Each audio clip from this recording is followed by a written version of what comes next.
Hello, it's me, Dave March, the Spy Guy, and I'm doing my second episode on this Jeffrey Epstein video that Steve Bannon did. And they're getting to another interesting part of it about the 2008 fiscal crisis and who was responsible for it. And I'll give some additional context on this. This is the part two. We'll do part three tomorrow.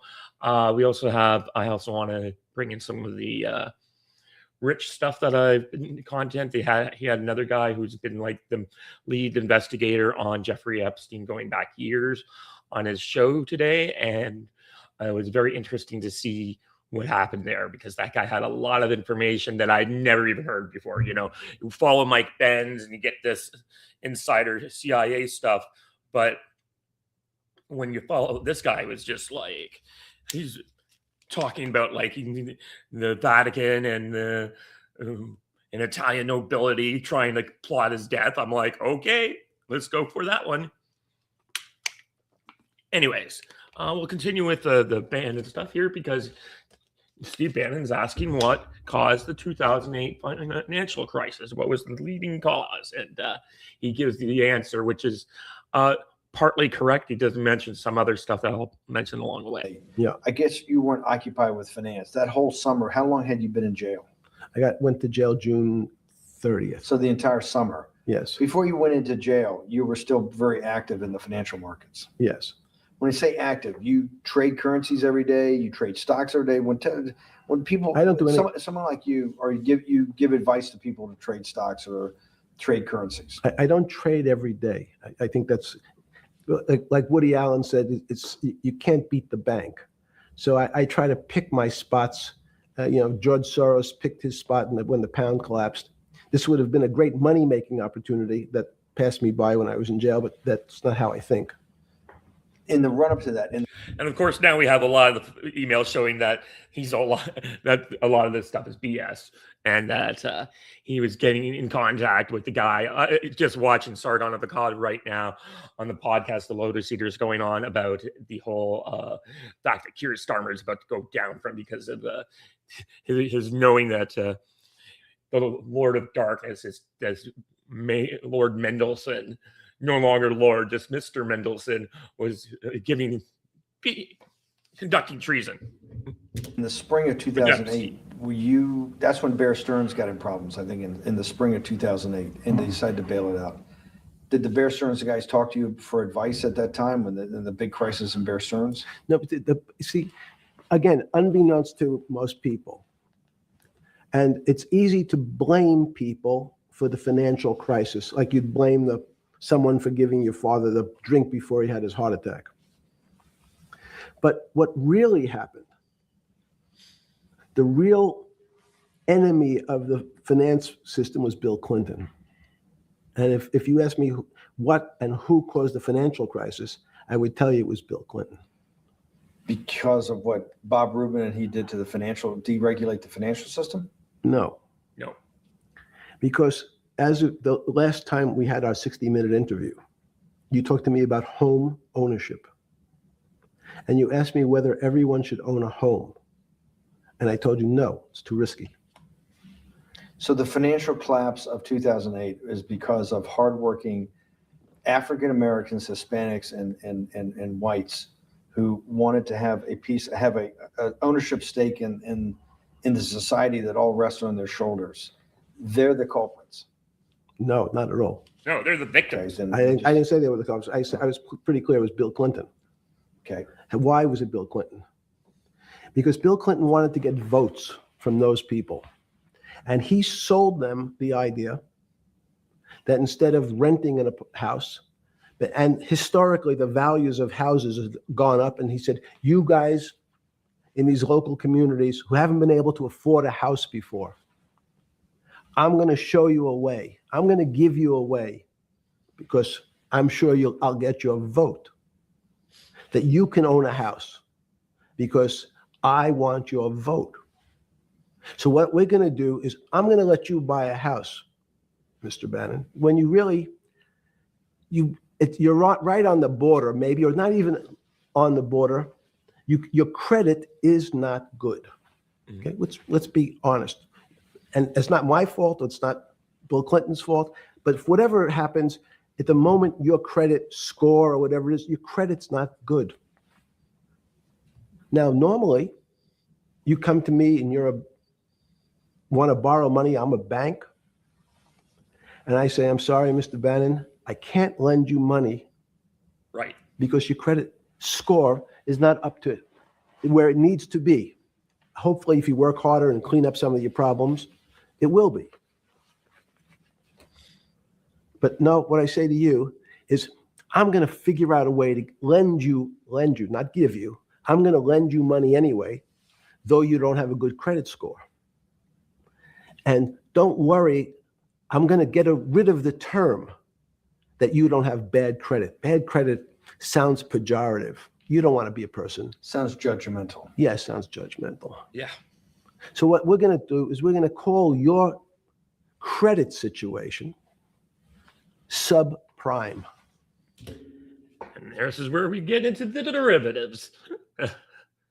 Yeah, so much. Also, what he won't be covering in the interview, but also at this time, up until the 1990s, and you will see this in lots of movies before then, there's always like the small town with the first national state bank of blah. And what happened is, for the longest time, because Andrew Jackson and a lot of Americans were very skeptical of banks, you weren't allowed to have banking consolidation. There was no national bank, but you would have one. There was a lot of states that had said you could only have one bank branch in your state if you're a bank. So this meant a lot of situations, and you'll see these movies where robberies are happening at the first national state bank of blah of this one small town. And because it's not like today, you don't have all these big banks that you could go anywhere with a credit card or an ATM. It's not, or like in Canada when there was like 7, or at one time the big 7 banks. Now it's back up to 5 or 6, and you have this. So what's happening also, while Bill Clinton is creating this housing boom in the housing market, George H.W. Bush changes the law and allows for all these state banks to consolidate. So they start buying each other up or being bought out by the big institutional banks on Wall Street in New York City. Or you have other banks from Canada eventually will come into the market and do this as well. But in order to get approval from the regulators, they had to go do this stuff as well. So he gets into some of the Justice Department stuff. That is not, I wasn't aware of, but doesn't surprise me. But it was about a lot of like, if you want to merge your banks, you have to give out these crappy loans. Oh, nobody knows what that means. Subprime. That means prime is good credit. Subprime is not good credit, less than good credit. So we'll call it something that people really won't follow. And we'll tell you what, we're going to have people lend you money, though you are a subprime borrower. And I will figure out some government agencies to guarantee your loan, though I don't think you're a good risk. So the banks say, no, we don't want, initially, the banks said, sorry, this is too risky, Mr. President, for us. We're in the business of managing risk. It's not our money. It's the hard-working people's money sitting in our bank. We can't lend to people whose credit is not prime. You're asking us to lend to people who are subprime. And he says, here's the key, if you don't, Mr. Bannon, I'm going to make sure the Justice Department charges you with discriminatory lending because you refuse to lend to my subprimers. In business terms, you should never lend to. But what we'll do is I'm going to form an agency called Fannie Mae and Ginnie Mae, just another agency names. They'll guarantee your loan. So don't worry. Don't worry. You don't have to pay it back anymore. Yeah, I'm just going to Even though look you, up quickly and here. maybe you don't even have to work as hard anymore. I didn't That's heard that's that. probably a harsh statement, but these players, these two big firms, Fannie Mae, will guarantee the fact that that bank will receive its money. Now, the bank says, wow, best deal in history. It was I Urban National Mortgage refused to lend Association to Mr. Corporation. Bannon, but now he has the big brother, his Uncle Sam. He went to his Uncle Sam, and Uncle Sam says, I'm guaranteeing it.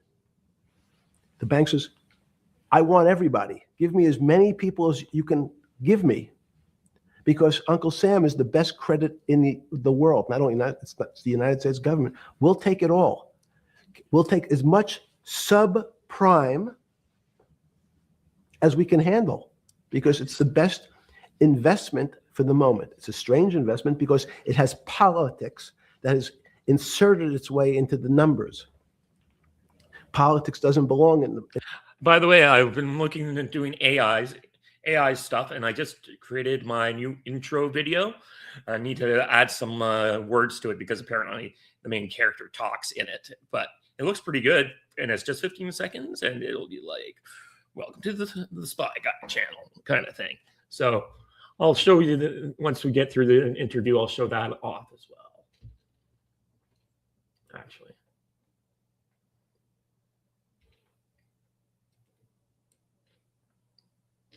You know what? I'll download that right now.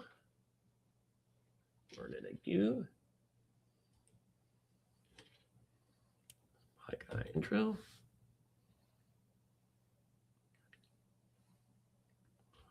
With rename it Spy Guy.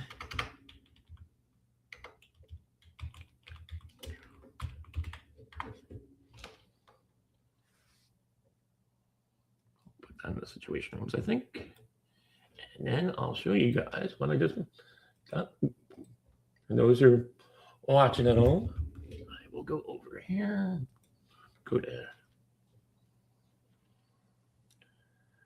stop sharing. Woohoo! Hey, Moorhound, good to see you. I will answer you on Twitter momentarily because my phone's in the other room. But yeah, good to see you online. I'm going to just open up something here, and I'll show off the new intro. Oh, that's not it. Situation rooms.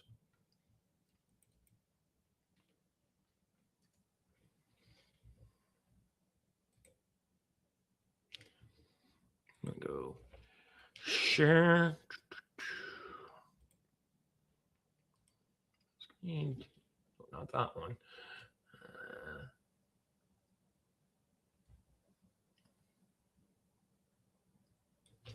What's the edge to video?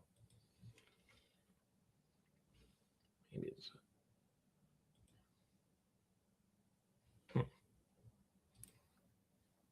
How do I share this thing? I'm just playing it. It'll be in the intro later. I need to window. Oh, here it is. Share. And here is the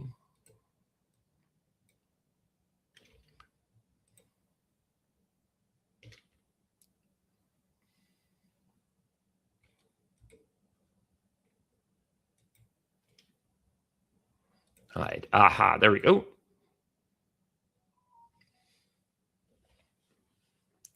Pretty neat. And I'll have to do the count and figure out where to put that in.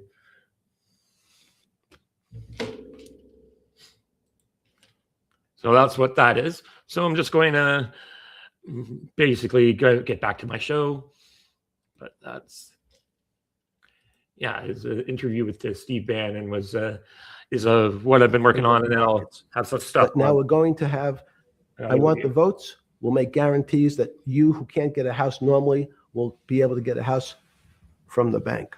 The bank says, this is the best deal in history. Mm-hmm. We will package 100, 300, 1,000 of you subprimers, and we'll sell it off to somebody else. And the whole system becomes mired in subprime mortgages.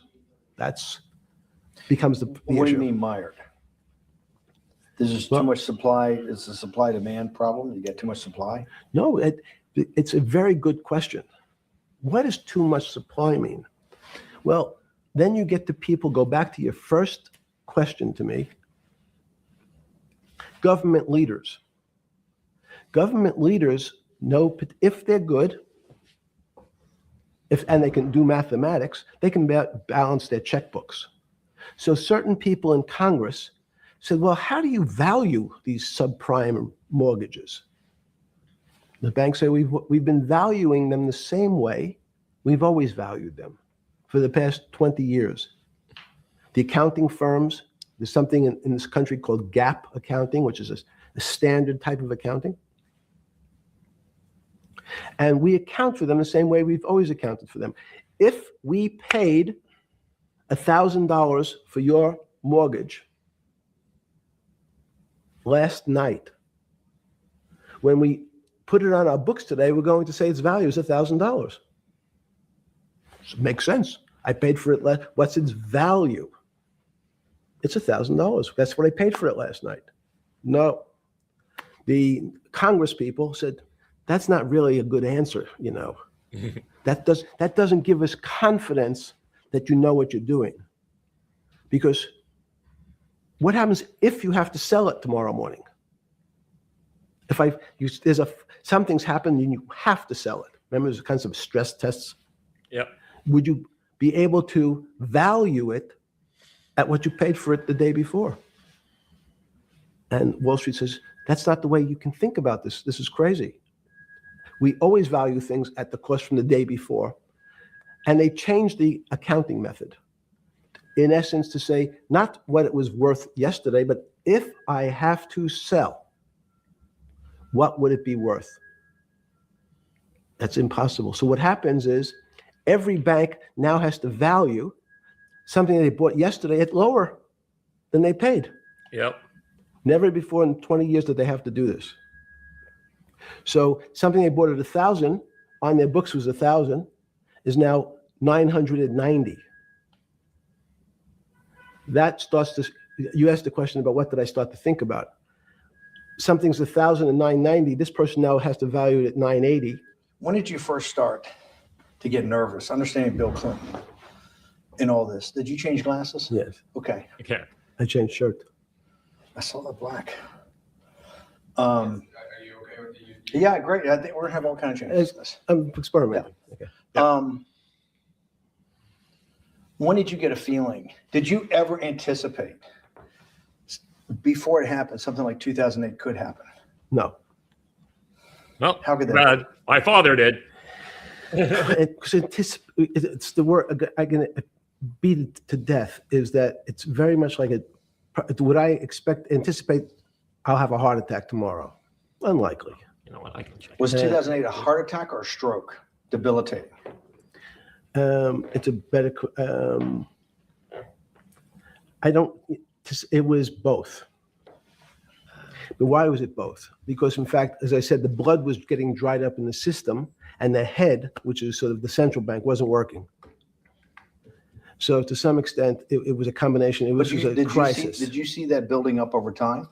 It's always been lurking in the background. I mean, if you have an older parent, would you say it's possible? Did you anticipate him having a heart attack today? No, you hope things are going to go better and maybe they'll fix it up. The system was getting too complex, and it wasn't based on derivatives, because what people keep forgetting, and as I was just explaining, Wall Street and in many professions, including Wall Street makes it sound complicated. They don't want the little guy to understand what they do, because they make so much money and they don't do very much. So they couch it in words like derivative and stock options and commodity futures and different types of contracts. It's all everyone is capable of understanding it. It is not complicated. But Wall Street, because they make so much money from doing fairly simple things, needs to make it more complicated than it really is. We had a For my very phone big ringing in the recession in the background. early 90s based upon real estate and Japan basically imploding. Let's again, Okay. you had a recession in the 90s. I don't know what it's based upon. It's always interesting to look back and say, separate from there's certain triggers, like there in the 70s, there was a What do you think it was based upon the 90s downturn? It's clearly there was a huge downturn. no, I know there was a downturn. That's what I know for sure. I don't. That's a fact. That's all. Oh, yeah, Everything there else was a is sort of speculation about why did he have I that? understand that, but Sorry. there's some speculation that has 0% probability of being true, and there's others that have 90%. In the range, when you look at the range of alternatives of what could have caused it in 90, and what I'm trying to do is get you all the way up to 2008. Look, you're the smartest guy in the room, right? You know that. Do you think There he there's is, buttering anybody him up. in the world today? Oops, this is going to be a bad question. No, but do you think anybody in the world today, the Alan Greenspans, the Bernankes, is there any central banker you know, any partner of any Wall Street firm, any guy running a trading desk, and I would take it that would be, or anybody at a Larry Fink at BlackRock, Steve Schwartzman at Blackstone, the top 100 financial guys, and let's throw in a couple of Nobel economists, and let's throw in the best professors at Wharton, at Harvard, at Stanford. Do you think that there's anybody that understands money or understands the world's financial system as good as you? There must be. But it doesn't come to the top of the head. No. Okay, fine. Now It's that I've gotten that, let's go back to 1990. In that arc from the fall of the Berlin Wall to 2008. Good. We started with the implosion in Tokyo of the Japanese economy, Japanese financial markets. We had the huge run up in internet stocks, right? We had the implosion of that in 2000. The bankruptcy of Drexel Burnham in 90, implosion of Japan, huge run up in equity markets for the internet, implosion of the internet in 2000, 10 years later, roughly. And then this run up through the Iraq War and all that, the run up to 2008. Every 10 years, it seems like we're in some sort of 10 years before the 1990s was the 70s. You sound like an astrologer. Okay. Okay. And not a finance person. I'm not a mathematician. It just seems to me a pattern of every 10 years. That's misleading. That's exactly right. Because people like to see patterns. People like to see patterns where there are none. So a pattern of a financial crisis every 10 years is just in my mind. Yes.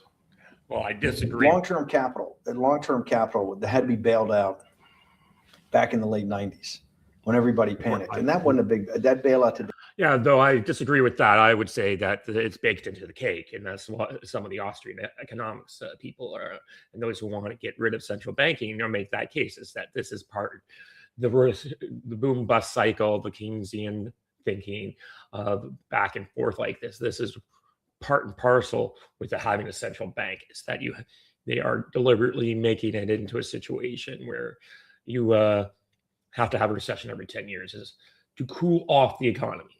Now he's saying something different. That's up to him. Just kind of my perspective. They would look small, and it was $5 billion or was $30 billion. Businesses fail all the time. But they long-term capital, and the Federal Reserve stepped in. But I'm saying people go bad. Things go bad all the time. Yes, the local, you're correct. The audience that's watching this, the little guys, they go bankrupt all the time and nobody gives a shit. You know why? They're a little guy. But when long-term capital management goes bankrupt, or Bear Stearns goes bankrupt, or Lehman Brothers goes bankrupt, people care because it's an unfair characterization. Why do you say that? Because again, it's the complexity of the situation. If you think about you have a complex system, you have your body. Now, in fact, the little guy is my finger. Mm-hmm. This is and Bear Stearns is your heart. That's correct. The banking system is my heart.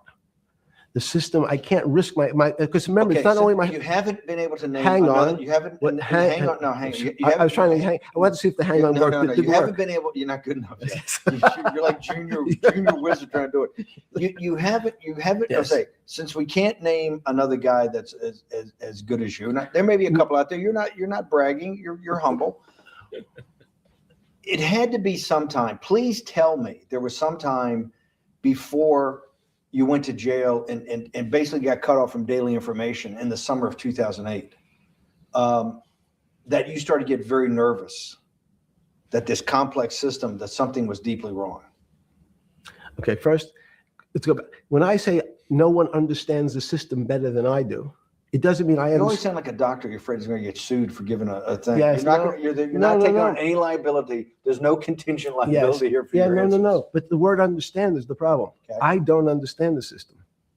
So I don't understand the financial Will you system. please stop? You cannot sit here and tell me. No. What we just went through, I'll go through again. The hedge fund managers, the money managers, the central bankers, the commercial bankers, the heads of the investment banks, the heads of all the trading desks, the top economists, and I'll throw in the business school lecturers at Stanford. Of all the top 200, 250, you can't name at the top of your head the guys are at least at your level. You have to understand it somewhat.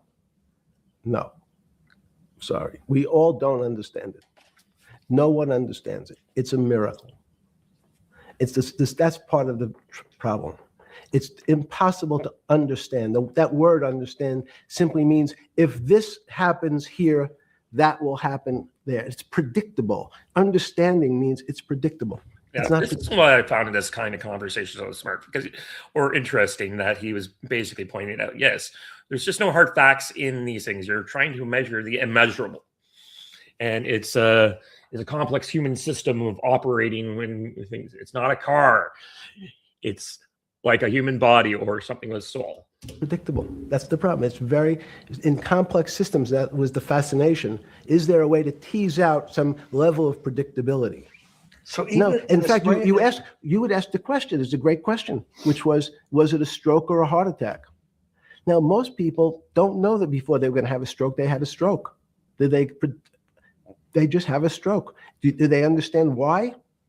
In hindsight, you go back and you can make lots of explanations. It might sound good. And if you're talking to the working man, you're using language that he'll never understand. It's complex. So he's just like going to his doctor. He says he has a gastrointestinal problem, or he has diverticulitis, as opposed to saying, you had a stomach ache, you ate bad food.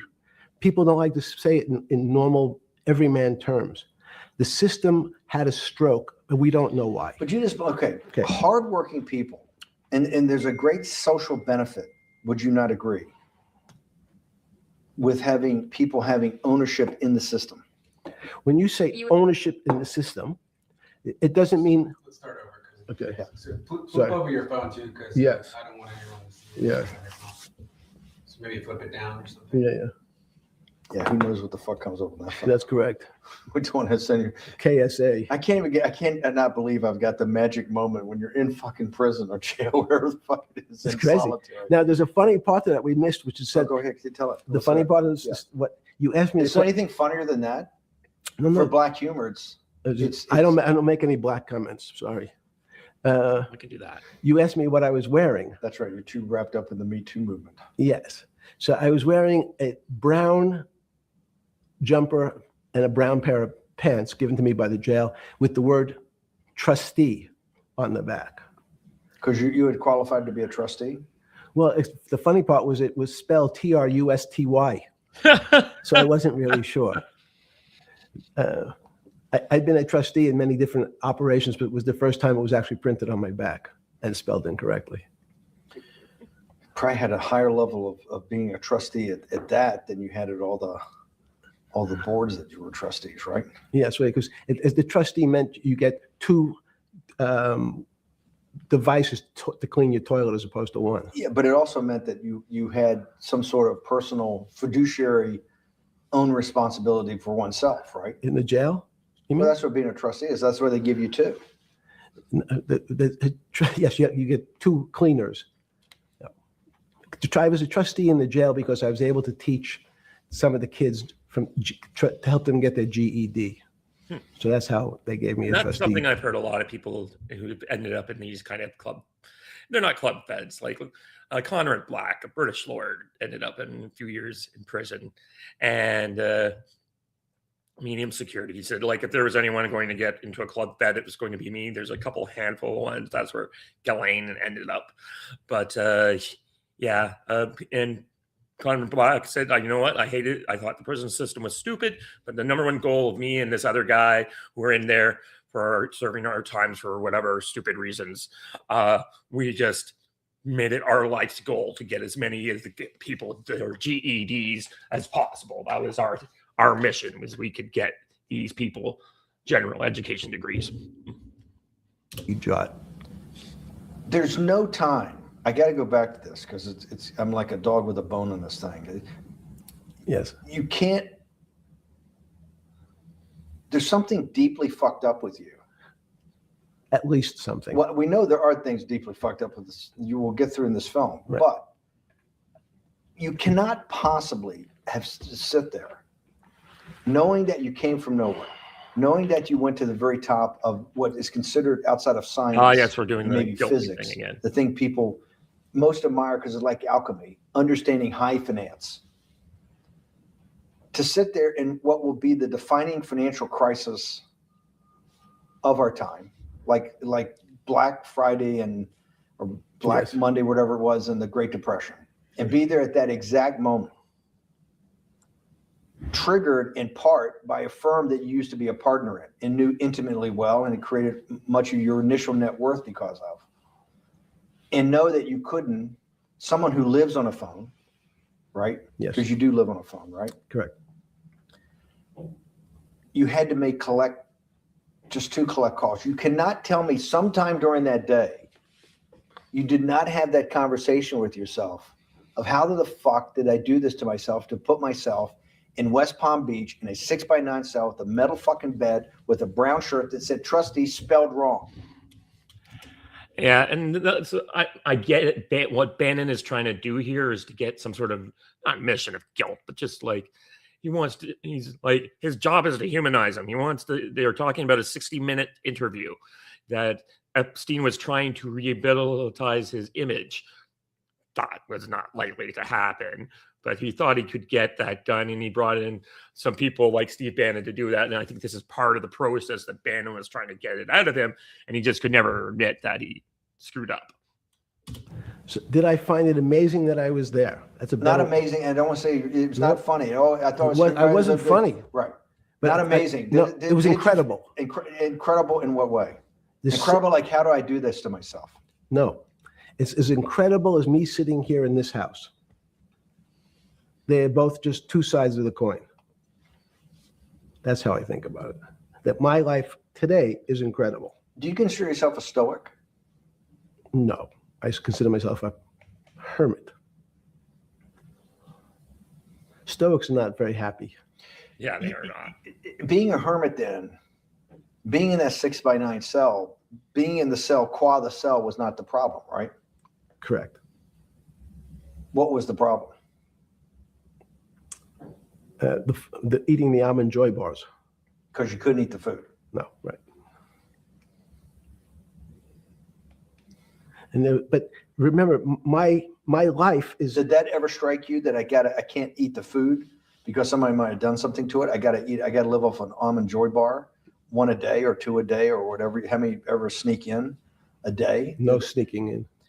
Your one almond joy bar, it did not hit you at some time? How the fuck did I do this? No.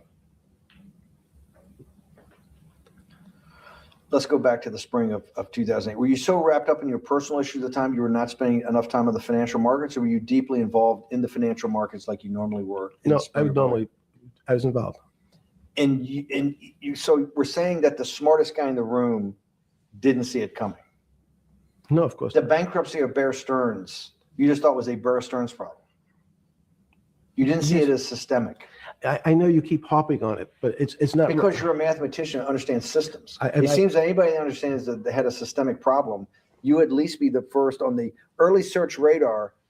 If you're not going to see it, then I'm really afraid, because that means that I always assume there's at least a set of guys out there that have some sort of sense that something's not right. There are people, look, my father, a year and a half out, like, people saw it coming. Michael Burry saw it coming. All the guys in The Big Short saw it coming. So it's not like just because this guy didn't see it coming, maybe he was just too wrapped up in all his take on a high testosterone and having doing girls 3 times a day. Imagine the guy who has a stroke or had the heart attack. When you ask him, did you feel funny the day before? He's going to tell you, yeah, I didn't feel right. Something was off. I didn't feel right. I had my stomach was right. I felt a little dizzy. I felt a little weak. But if you asked him that day before, do you think you're going to have a heart attack tomorrow? He'd say, no, I just feel a little weak. I'm a little dizzy. My stomach hurts. So these systems, and that's the issue of complexity. What complexity says is that, in fact, everything seems to go along, and people have seen it. One of the great examples of complex systems is sand dunes. In fact, the sand keeps building up. People have seen some, and all of a sudden, one more sand drop, and all the sand starts running down the hills. That's the way I see the financial markets. But you funded Santa Fe in the early 90s or late 80s? I believe it was early 90s. I can get back to you. But early 90s, Santa Fe was funded for the study of complexity theory. It was studied with math. So let's back up. So why did I buy a ranch in New Mexico in 1993? So that gives you some sense. And not only for now, because that's kind of the focus. I might split it in 2 parts, and because there's all this other stuff that's coming out about Epstein, and I want to cover more into these things as well. But I think we'll cut that there, and then we'll go do the investigative video I just saw with Rich Does Politics, who I've done stuff I've been covering because he keeps getting interesting people on, and I wish I was in on the conversation. So that's how I do this now. So Johnny Vedmore, I haven't even heard of this guy before, but I guess it sounds like at 8:15 in the evening UK time, and social media, independent media, mainstream media is all awash with who's in the Epstein files. In this video, I'm actually going to be talking to someone who is in the Epstein files, and we're going to be talking about someone else who's in the Epstein files. Thank you again. Please like, comment, subscribe, and give us a thumbs up. And you'll find all the links for the guests in the description below. Hey, Johnny, thank you so much for making yourself available. I'm happy to be here. Always happy to speak with you. We're going to have a good conversation, I'm sure. And yeah, it's true. It's true. I am in the Epstein files. Pretty sexy. You Epstein or Epstein? I always say Epstein. I mispronounce it. But probably on purpose a little bit. You know, I've worked on this case for 7 years, researched it for many more years, and I've always called him Epstein. I don't really give him that much respect. I gotta be honest. And to be honest, I don't like the guy. Really? Even though you're in the files, what was it you were doing? Flying off to little St. James Island, or was it his New York mansion, or his ranch in Southwest United States? Hey dude, you know what goes on in that plane goes on in that plane. It stays on the plane. No, I am in the Epstein files because the Department of Justice, probably CIA, a few other agencies were watching me because of my work on Epstein for years, including my work on Pottinger. And one of the articles I wrote, the Pottinger ultimatum, I think that sparked a little bit of it. So there's different posts that are in the Epstein files about me, my ex-partner, and mother of my child, Whitney Webb. She's also in the same files. oh, Whitney Webb. I don't know if he was saying that. I didn't hear if he said what wife there, but yeah, definitely interesting. That's a connection there. Now, I have read some or listened to some of Whitney Webb's stuff, but I just think she's lost in the wilderness of mirrors.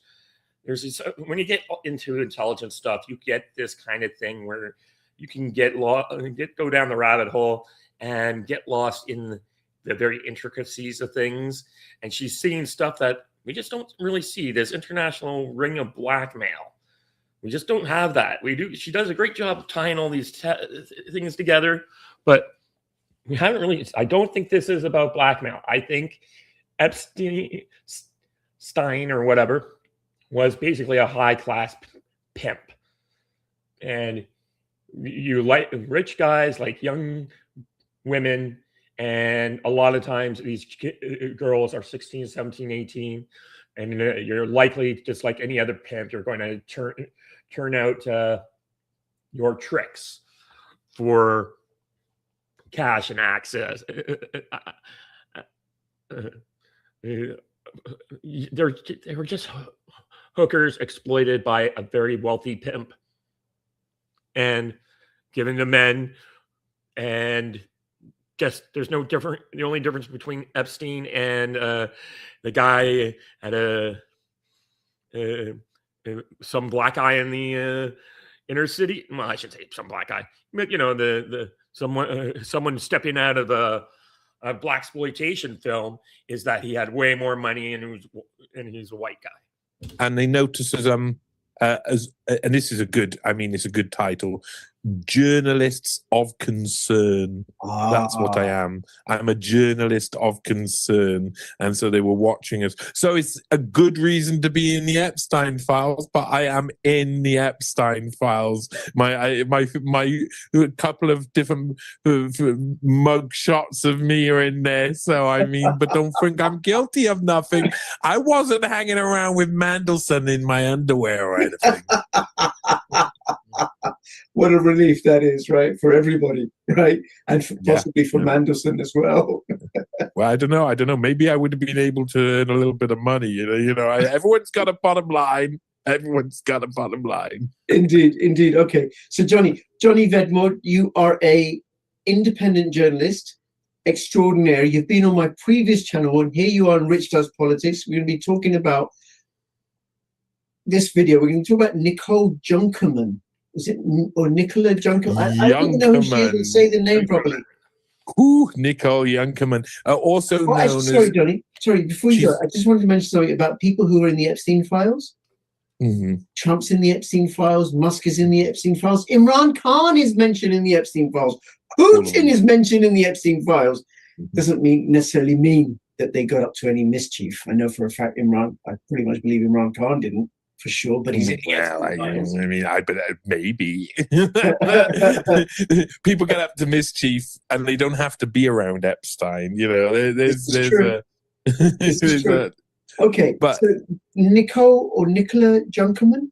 Nicole Junkerman, and I've been working on the Nicole Junkerman case since before anybody else. I can tell you that she's a very special lady. She's a very special lady. I go back to 2019, and I realized then I had to write the article. I'd been looking to get into the Epstein case for quite a while.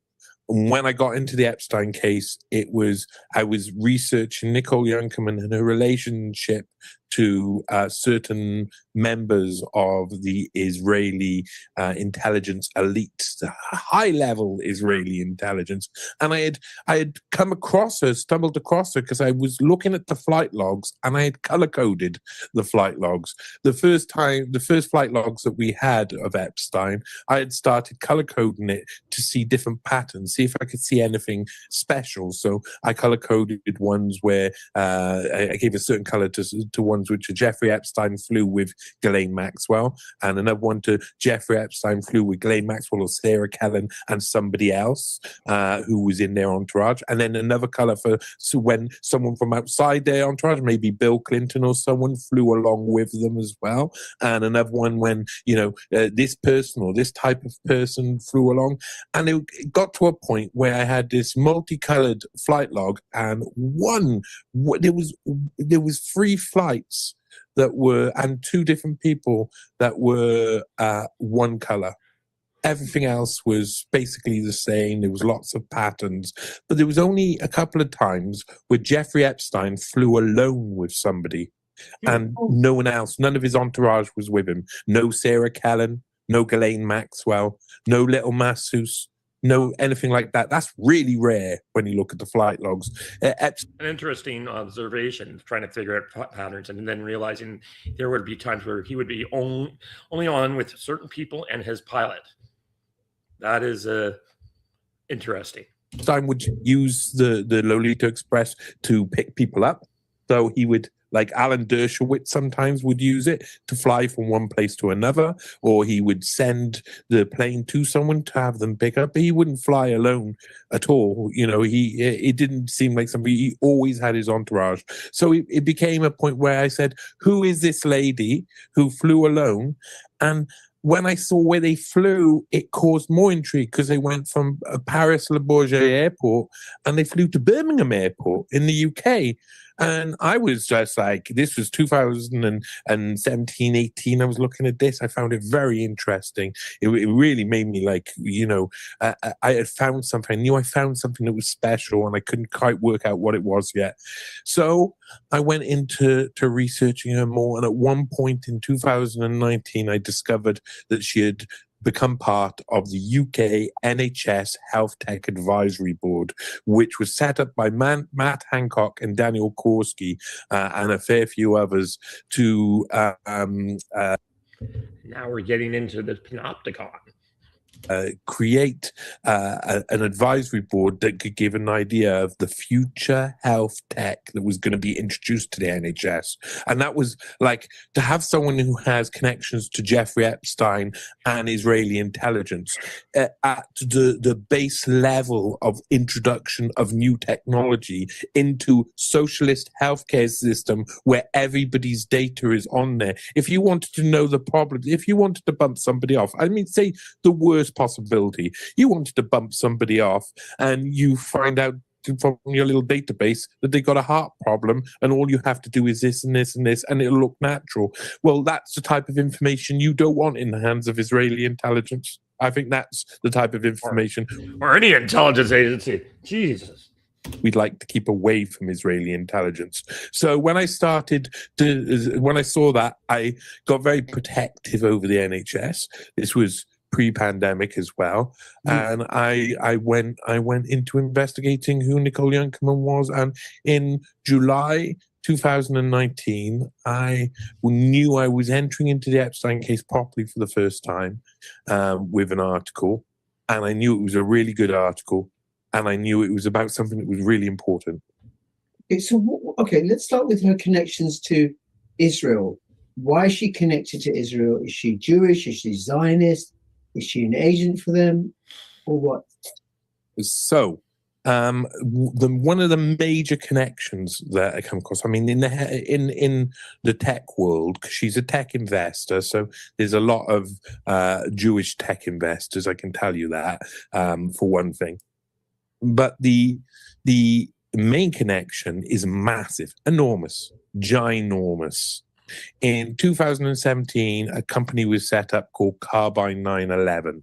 Carbine 911 looked to be the future solution for police tech. Yeah, let's check out this Carbon 911 spot.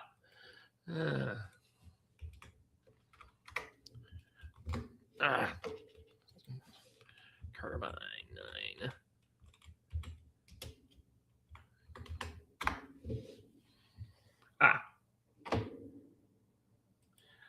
Turns out that you spelled it with a Y. Carbine Cloud Native Emergency Communication Response. That's what I'm seeing.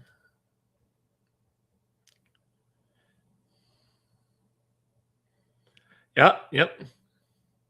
Basically, is the forefront of innovation and that.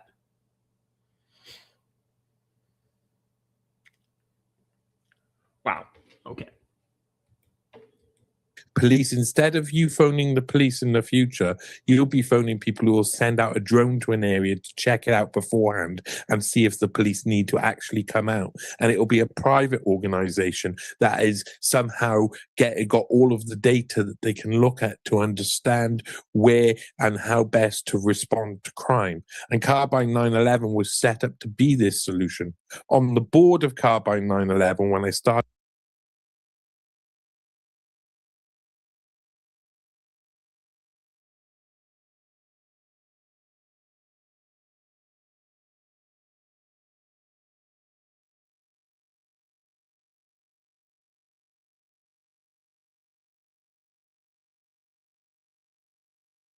And of course, I had myself muted. But here's what he's talking about here. So let me show. In public safety, focus saves lives. 911, what is your emergency? Every second your telecommunicators spend on a misdial or routine question is a second they're pulled away from a true emergency. Non-emergency calls flood admin lines every day. These calls aren't crises, but they still need answers, and they can drain critical time and energy from your frontline heroes. Admin Assist is an AI-powered virtual agent built to handle the noise before it ever reaches your 911 team. Admin Assist uses AI to answer routine questions, using the information your agency provides without tying up your emergency telecommunicators. And when a call truly needs human expertise, Admin Assist escalates it immediately so emergencies can be addressed. By answering routine calls, your team can focus on what matters most, answering emergency 911 calls for help when every second counts. Available as a standalone solution or fully integrated with your Carbine platform deployment. Admin Assist is designed to adapt to your agency with no rip and replace required. Admin Assist. Keep non-emergency calls from becoming your emergency. Well, it's not particularly scary. Share screen. Go back to this thing here. Started investigating was 5 people. One of them was Nicole Youngkerman.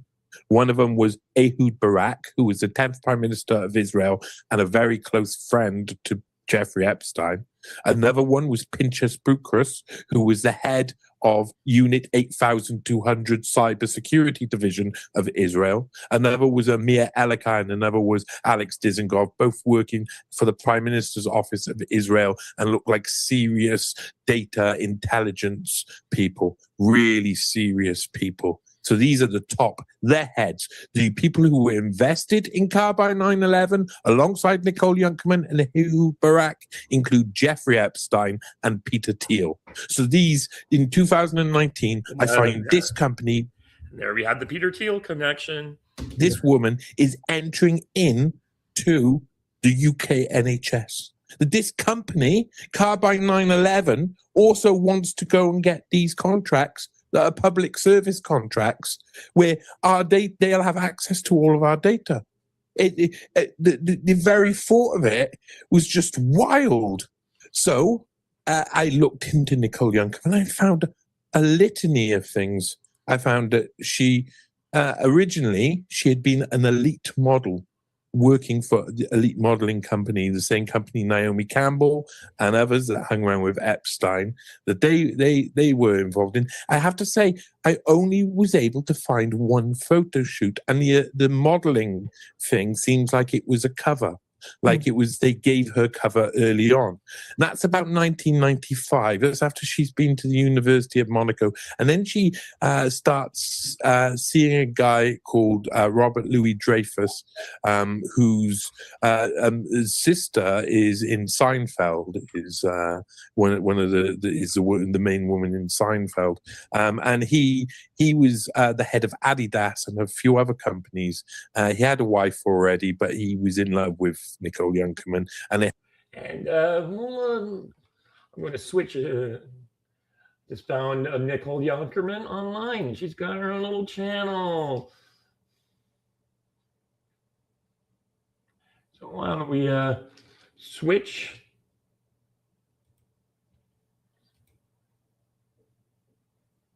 Switch screen, share screen.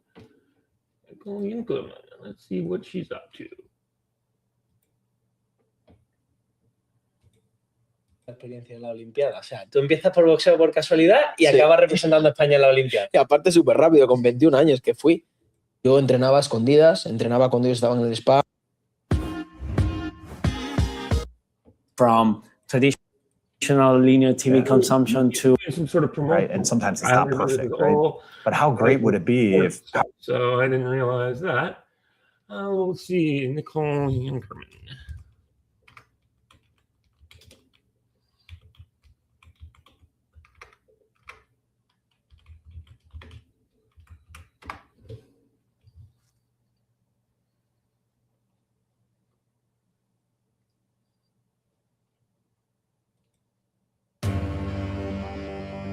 finding as much as maybe you'd like to find. But if something happens to you, surely you would.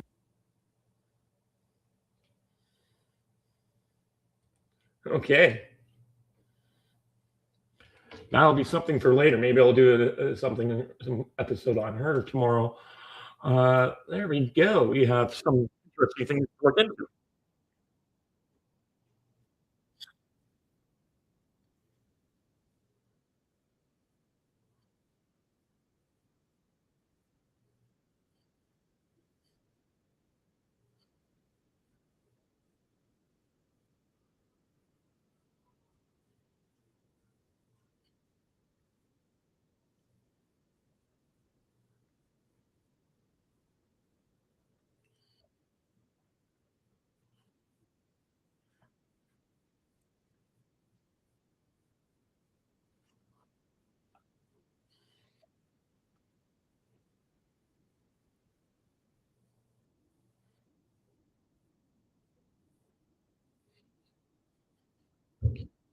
There's a pretty interesting Netflix documentary on FIFA and how corrupt it is on the inside. But they messed with the wrong guy. They screwed over America. And when you screw over America, they come for you.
And of course, we know all about the Wexners being tied into giving power of attorney to one Jeffrey Epstein.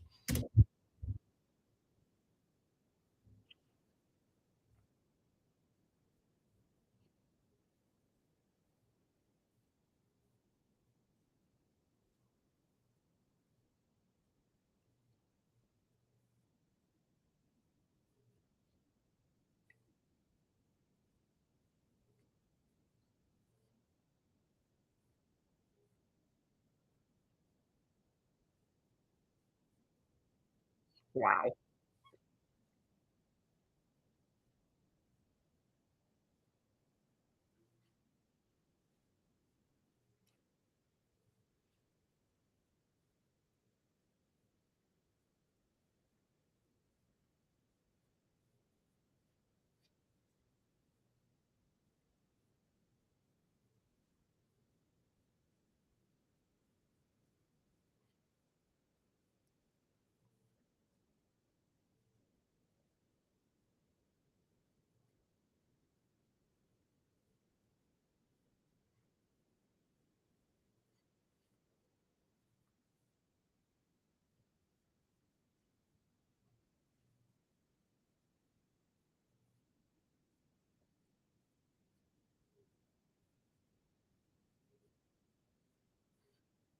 Huh.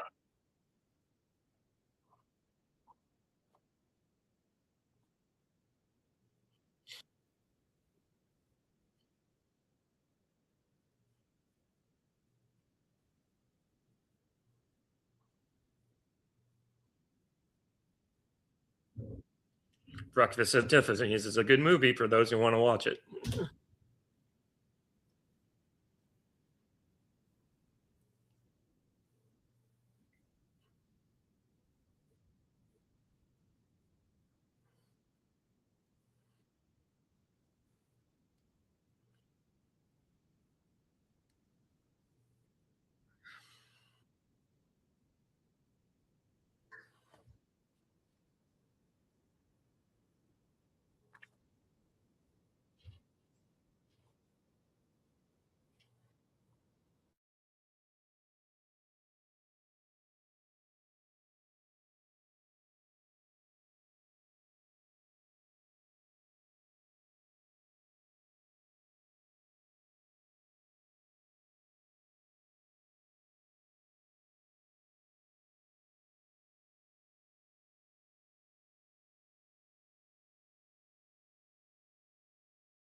Yeah.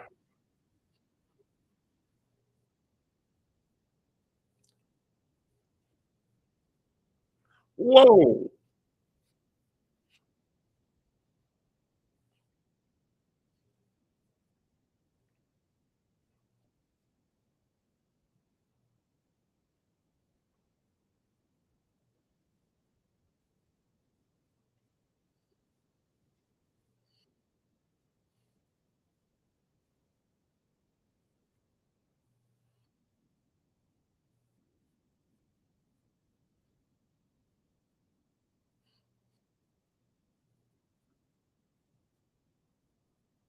Mhm.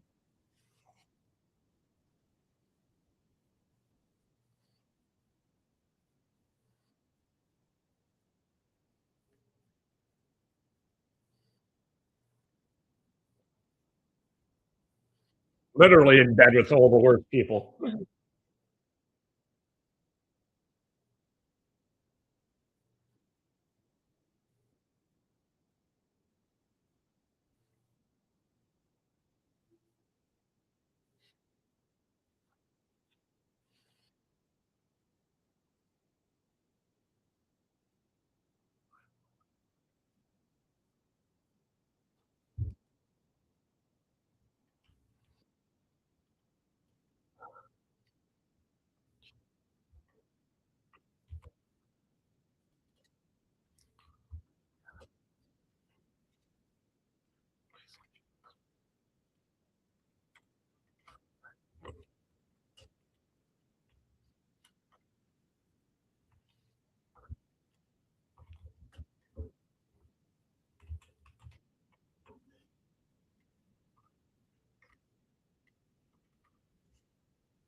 Yeah, so that's a very good point.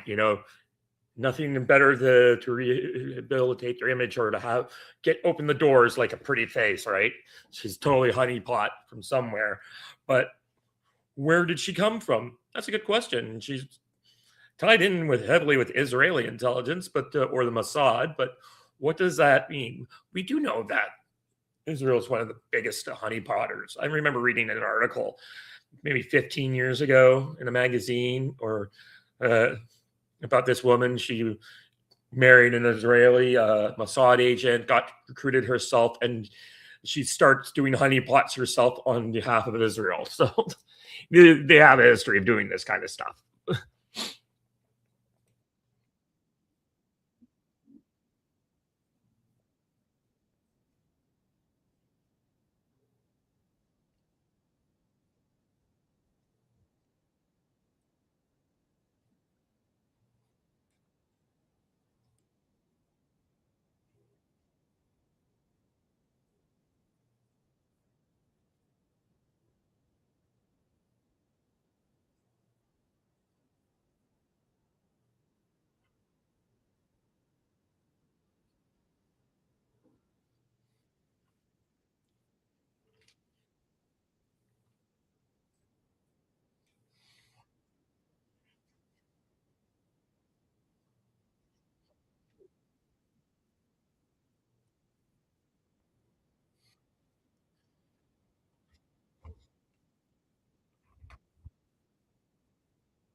Right. Well, there are plenty of people speaking about it now, buddy.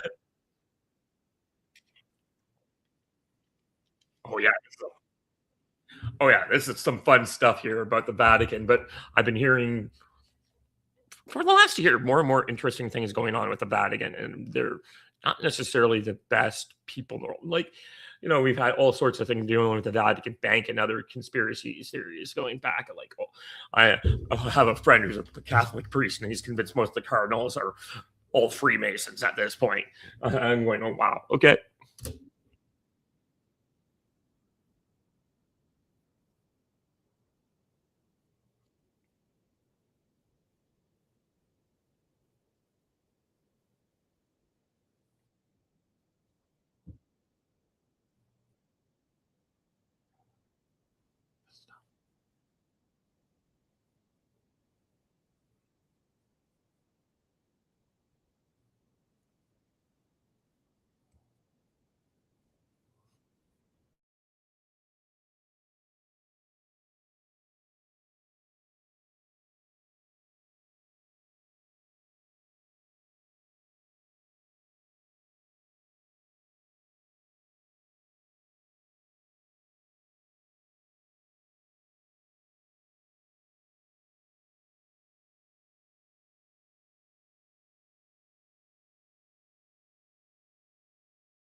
Wow. Getting lured to the body there to be possibly killed by Swiss mercenaries or something. Jesus.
Yep, the digital panopticon. I just don't know. It just doesn't seem to be enough computer processing power to pull what they're talking off right now, but they're making plans anyways.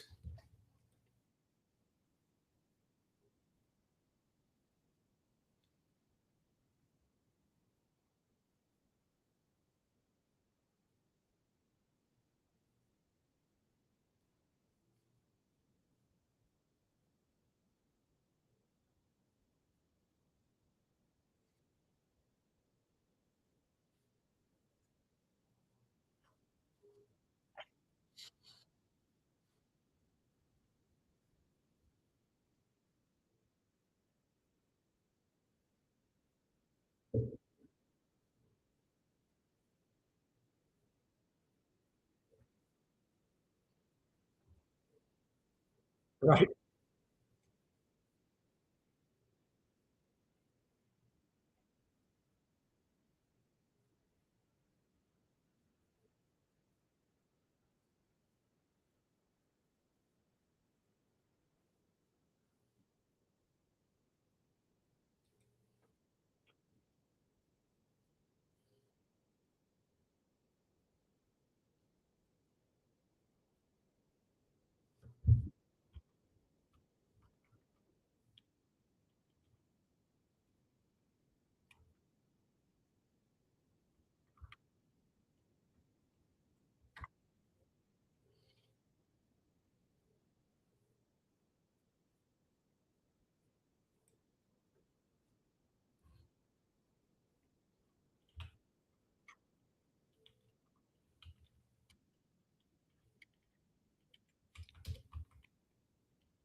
Okay, we'll stop the show right there.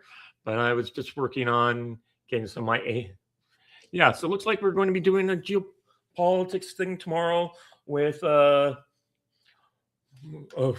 2 p.m.